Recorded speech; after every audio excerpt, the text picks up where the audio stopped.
What is going on, guys? It is Wrestlelamia here, back with some more news. Join us now as Wrestlelamia looks at the wildest news stories and rumors you need to know, including WWE's latest firing spree of over 70 employees fired, Roman Reigns' title loss plans have been leaked, an update on Miro's AEW contract, who the mystery woman on SmackDown could be, John Cena's next career move, and much more. Be sure to subscribe and hit that notification bell for daily wrestling videos and follow us on Facebook for exclusive lists.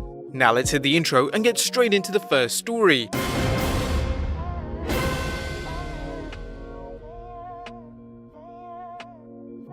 Our first story looks at WWE on a firing spree. Now there's bad news for a number of WWE employees who were furloughed last April during the promotion's massive cuts attributed to the coronavirus. As mentioned in our earlier video, longtime WWE worker Gerald Briscoe, who had been with the WWE since 1984 and is one of Vince's most longtime friends, was let go over the telephone by Vince. According to the latest Wrestling Observer newsletter, Briscoe, who turned 74 on the 19th September, had been furloughed in April and was one of as many as 70 people let go this past week in decisions made largely regarding not bringing back those furloughed at the time. Categories hit the hardest were live event producers, production managers, and those who worked in other aspects of live events, merchandise and travel. The Observer reported that, as a general rule, the company seems to have kept the younger producers and let the older ones go. A move that shouldn't surprise anyone, as businesses often release longer tenured employees as they have higher salaries. Now, the firings have reportedly led to considerable outrage amongst those who were let go,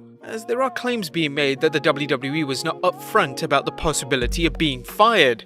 In fact, the Observer is reporting there was a lot of bitterness from those feelings strung along. It was noted to us that people were told they'd be brought back, but then the date of being brought back kept moving another month. In time, the recognition with the record profits in Q2 and the big contract hire of new president Nicky Khan led to bitterness because they were told the furloughs were the last thing the company wanted and were forced out of economic necessity. Now, it's easy to see why those workers are upset. What do you guys think of the firings? Let us know in the comments down below. But at least there's some bit of good news, as the Observer also noted that WWE officials said they're not releasing any additional talent at this time. The most recent releases were the AOP, who had been absent from television since Reza's torn bicep. Next up, Roman Reigns' title loss plans have been leaked. WWE and long-term planning?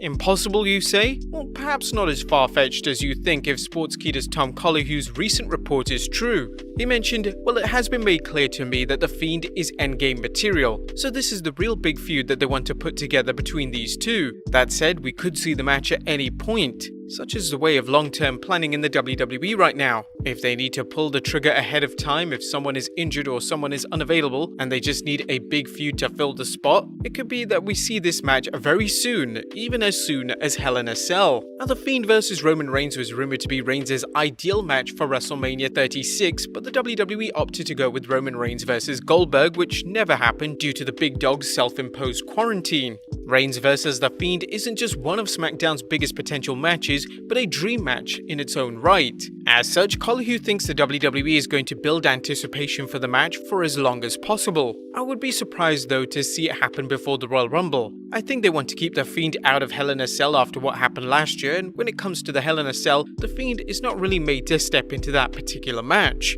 WrestleMania 37 seems like the perfect venue for The Fiend vs Roman Reigns, but if the rumors of WWE booking Reigns against The Rock at 2021's Showcase of the Immortals are accurate, the Royal Rumble would be a great place to take the Universal Championship off Reigns. In the meantime, WWE needs to figure out better opponents for Reigns, as his match against Jey Uso seems like nothing more than filler.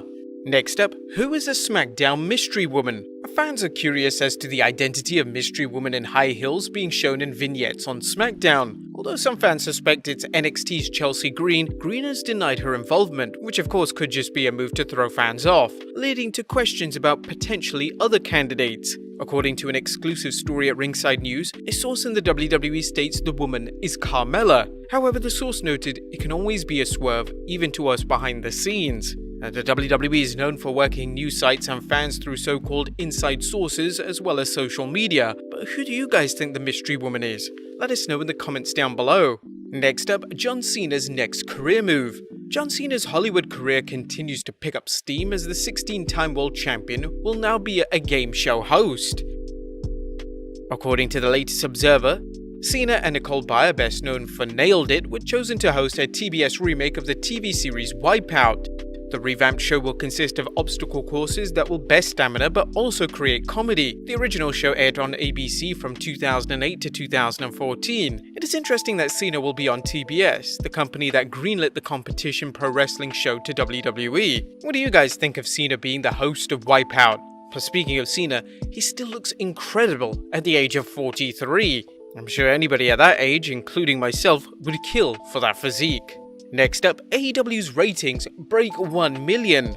Now, Wrestling News' Andrew Ravens is reporting that the 9th September edition of Dynamite drew 1.016 million live viewers, which is up from the 928,000 viewers the show did last week. This is Dynamite's highest rating since the series' second episode, and it went up against both the NBA and NHL playoffs. With NXT possibly moving from Wednesday nights to Tuesday nights, Dynamite has a chance to grow its audience to new heights. However, with these ratings, we don't think NXT is going to be moving anywhere. Now, the win didn't stop AEW's Young Bucks from reposting this meme of NXT getting smacked right in the face. Not to mention Chris Jericho and MJF taking credit for the high ratings. Next up, there's concern over the Banks-Bayley feud.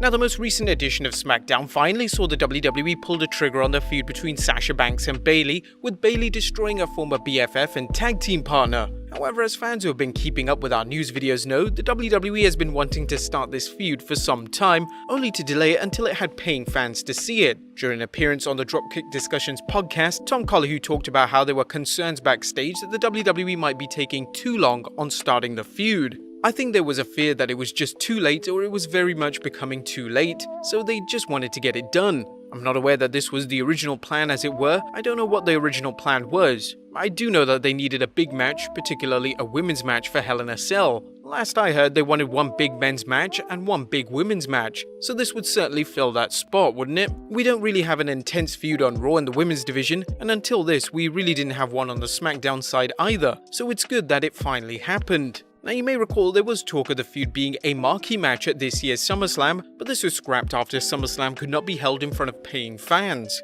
Hell in a Cell seems like a good place for the feud to end, but not to begin. A Hell in a Cell match is typically reserved for ending a feud, not beginning it. But what do you guys think of this potential booking situation? Let us know in the comments down below. Next up, Kurt Angle knows who Brock Lesnar wants to fight. Brock Lesnar's free agency status still has fans and wrestlers talking about what the future holds for the Beast. Speaking on the Wrestling Inc. podcast, Kurt Angle shared his insight on Lesnar's wish regarding his future, noting an MMA fight shouldn't be ruled out if he can get the right opponent. Brock told me that several times that's who he wants. I think that may be the only way to get Brock to fight. I think he just wants Jones. Angle said he doesn't think Lesnar wants to wrestle anymore and that he wouldn't go to AEW unless Tony Khan were paying him an enormous amount. Would you guys like to see Brock Lesnar back in UFC? Let us know in the comments down below. Next up, a few more details on Miro's AEW contract. According to Fightful's Sean Ross Sapp, Miro can work in New Japan Pro Wrestling, and according to Dave Meltzer, Tony Khan said he signed the same type of contract as most everyone else, and that AEW has to approve of his non-AEW dates, but as long as they don't coincide with his AEW schedule, they would likely be approved. That would seem to limit him to only big shows in Japan rather than tours, since he'd likely be booked most Wednesdays. While New Japan has no official deal with AEW, fans from both promotions are hoping to see the two promotions team up for a talent-sharing deal. Next up, Chris Jericho gives us an update on Tyson in AEW.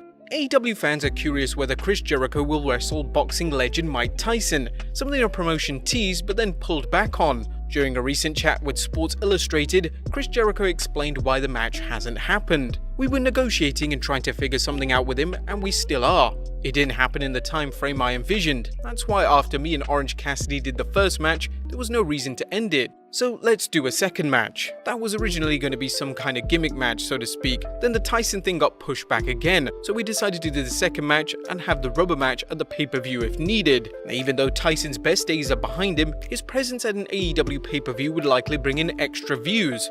And finally, a bit of light-hearted news as a woman includes AEW in her wedding vow. Last but not least, television viewing can be a source of strife in a relationship, particularly if one's significant other isn't a wrestling fan. However, one man hit the jackpot as his bride not only expressed her love for her husband-to-be, but promised to honor Wednesday as wrestling night, mentioning AEW in her wedding vows. I promise to love every part of you the whole of you.